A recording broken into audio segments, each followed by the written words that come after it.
What's up, guys? I'm not gonna spend too much time talking about this game just because there's not a lot to take away from this game. We learned nothing about this team. If you're at all an honest Saints fan, like if you're honest with yourself and you're not delusional, you knew the Saints were gonna lose this game. Okay, the Rams are a way better team than the Saints. They're at home, although they had the same exact record. You just looked at both teams, and the Rams are better. They're at home on prime time. You know, Stafford's been playing really well. The offense has been getting real. I think they're on like a 4-game win streak now or something, or they won 4 out of 5, something like that. The Saints, you can look at the final score, 30-22, and think the Saints made it a close game. No, do not be fooled by that. The Saints got booty butted on national television in front of everybody. And the thing is, the Saints had so many chances in the first half to make this a game too. We're going to talk about that in a second, but I mean, this is exactly what I expected. I expected the Saints to start slow and then make a fake comeback and then still lose. They do it every time. This is the 4th time this year they've done that. They did it against the Jags. They did it against the Vikings. They did it against the Lions, where they were down multiple scores at the end of the game, made a comeback to get it within 1 score and then choke. And that's what they did in this game. Except it was a lot later in the game than you thought. But they still found a way to put 2 garbage time touchdowns.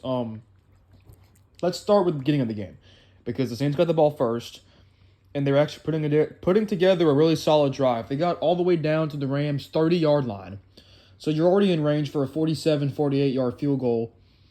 And when it's 3rd and 7 to the Rams' 30-yard line, the one thing you cannot do is take a sack.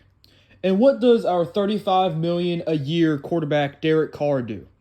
He takes a sack. Okay. So now it's like a 54, 55-yard field goal in a dome. So surely you think that the kicker, who apparently was better than Will Lutz in training camp according to the coaching staff, kick a 55-yard field goal in a dome, right? Surely. No. They punt. And it was a good punt. They pinned the Rams back to the 5-yard line. So what does your so-called elite defense do when the Rams are pinned back at the 5-yard line? They go 95 fucking yards for the touchdown.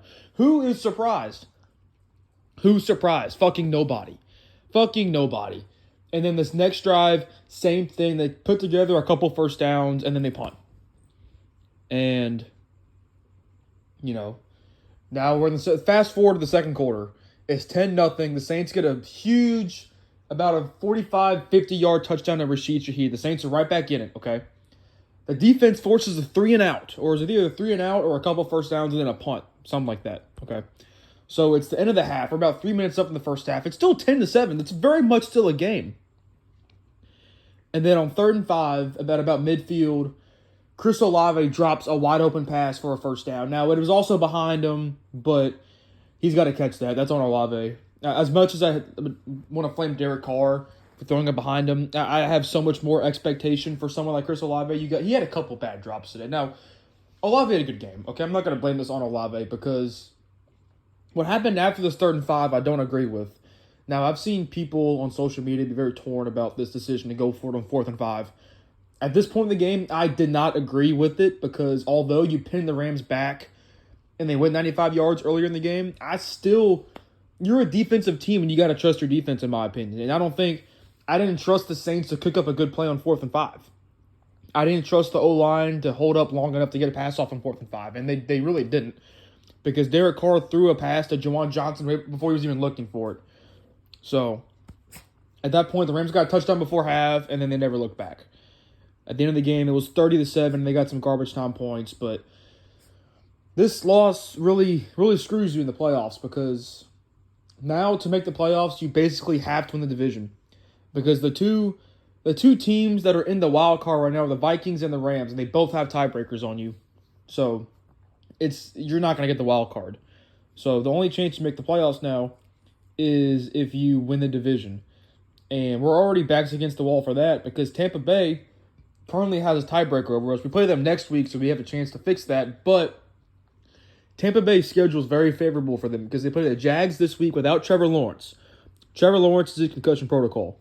So the Bucks probably should win that. And then we got to go at Tampa week 17. That's a tough matchup too, you know? And then even if we do win that game, We need the Bucks to somehow lose to the Panthers in Week 18. That's not going to happen. So the Saints have to win out, and the Bucks got to lose 2, including the one that we play against them Week 17. I'm just not very confident that happening. By midseason, I pretty much thought the Saints were going to go 8-9.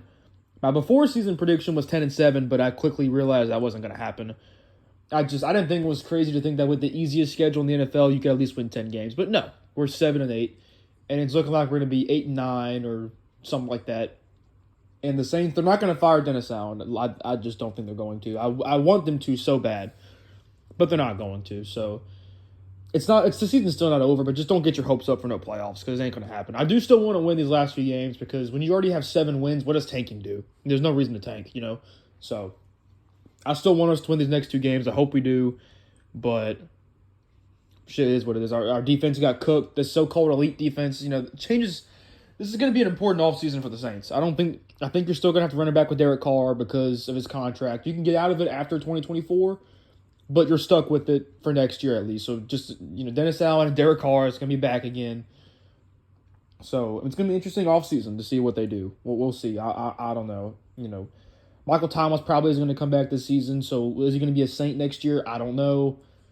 A lot of questions up in the air right now, and don't be upset by this loss. There's no reason. This is who the Saints are. They win. They'll win 2 games against bad teams, and then they'll play a real team and lose. It's just what they do. They've done it all year.